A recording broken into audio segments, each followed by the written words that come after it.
Good morning. It's Vijay here. Today is Friday, 6th of February 2026.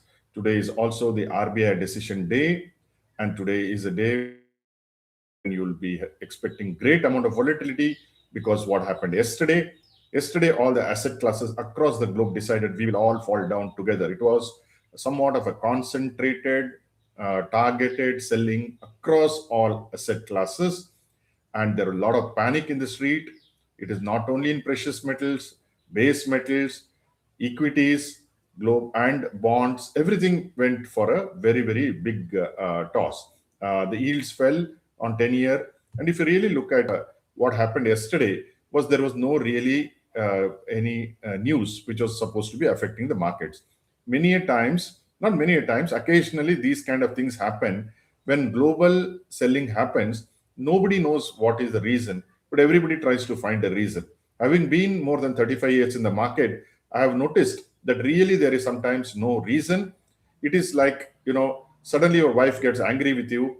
There is no reason why she will get angry or you will get angry with your wife, but you'll have to reconcile to the fact that you are wedded to your wife, or as the case may be. So you should take it in your stride, and by and large, you will have a happy married life. The reason I'm giving this example is because today a lot of people will come forward and say this happened, that happened, this is the reason. In my considered opinion, after having analyzed the market very deeply yesterday, I am not able to find a reason, and let it go. The markets will do their own thing, what we call the silly season, and we should not get affected too much. Yesterday, both Nifty and Bank Nifty fell. Our Indian market, more declines than advances. People are losing faith in the sustainability of this rally. I continue to hold faith, as I mentioned 2 days ago in my spaces. The reasoning I have given, so I am not so concerned at this point of time. Now let's look at the global fall itself. For instance, Dow Jones fell significantly yesterday. Now, if you look at it, the last time the price had gone as low was on 2nd February. On 2nd February, that is hardly 3 days ahead. Even Nikkei fell badly. That also the low last seen apart from yesterday was apart from today was 2nd February. So we are talking of a 4-day low in both Dow Jones and Nifty. And Nikkei. Take Nasdaq. Nasdaq crashed for last 5-6 days. There is a lot of fear. The last time this number was seen was on 24th November, not 2024, 24th November 2025. So it is just a 3-month fall. You take Hang Seng. Hang Seng was 12th January was what we saw. So it is just less than a month old, this kind of fall. S&P also crashed 5 days after 6. So the last time we saw such a fall was the last time we saw such prices were on 18th December. Now, as far as Nifty was concerned, yesterday's fall was very insignificant because yesterday we were at 25,642. We are 1,000 points still above from the budget low. Budget low was 24,560. Similarly, Bank Nifty on currently Bank Nifty says 60,063. Yesterday's fall. Now on budget day it was 57,800, more than 2,500 points lower. So there is no reason to panic if you look at it. Then you look at precious metals. Silver, the last time we saw these prices were on 17th of December. Now, subsequently, silver has bounced back from its lows to reach what was last week, for instance, on 2nd February, when it had reached somewhere 71, 72. It has now gone to 72 as we speak. But silver, as I said, is like a teenager, very volatile. One has to be very careful. So the last time we saw silver's lowest prices, what we saw yesterday, was on 17th December. What about gold? Gold, the last time we saw these prices, the lowest prices were on 2nd February.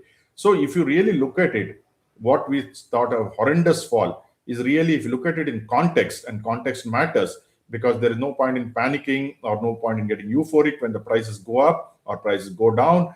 So when we look at it in context, and all of these now have recovered. Gold has recovered, silver has recovered, Nikkei has recovered, Hang Seng has recovered, and I'm sure Dow Jones and the other two indices also will recover through the day, if not today, maybe on Monday. So I am not really concerned at this point of time. Let us see where this will take us, and especially when there is no reason, and if markets fall, I generally step back and try to find out and see whether the prices will hold much more carefully, because if there is news and you can understand what is happening, but when there is no news, when it happens, then you wonder whether there is something going to happen, and whether it will happen a few days later. So you have to be more careful. It doesn't mean that you have to panic. So today, RBI policy will decide. RBI will not reduce interest rates, is what most economists feel. In fact, almost all economists feel that way. So it's quite possible that RBI will not do anything. But what we have to look at it is, what is RBI going to do on the liquidity issue, and what are they going to do on the dollar rupee. So somewhere along the line, rupee found support at 92. It is now 90 and odd. If there is some soothing remarks from RBI, it's quite possible that rupee will strengthen, which is generally good. Now, as far as the US trade deal is concerned, I have mentioned that US trade deal, it will take time for US to get the details. What is important is they have opened a window to the fund managers globally, especially in the US, that India is no longer the pariah. India is, it is investable, because US is now more friendly to India than what it was a few weeks ago. So all in all, I feel one has to not panic. One has to observe carefully, and I will continue to deploy whatever funds we have in our diversified portfolio. I mentioned this, that we have a diversified portfolio. For instance, in none of the asset classes we have more than 15%. We don't have more than 15% gold or silver. The only place where we have more than 15% is in Vedanta, which is about 16 to 17%, depending on when we are bought. But by and large, we have 15% or lower. Oil and gas is another place where we have about 15% spread across two stocks. But we are quite confident that over the next 6 months, these things will do well. For the next 6 days, I don't know. Next 6 months, I think all of these will do well. We should aim for a 20% return on investment in calendar year 2026. Whatever you do, I hope it is successful. Thank you for joining me.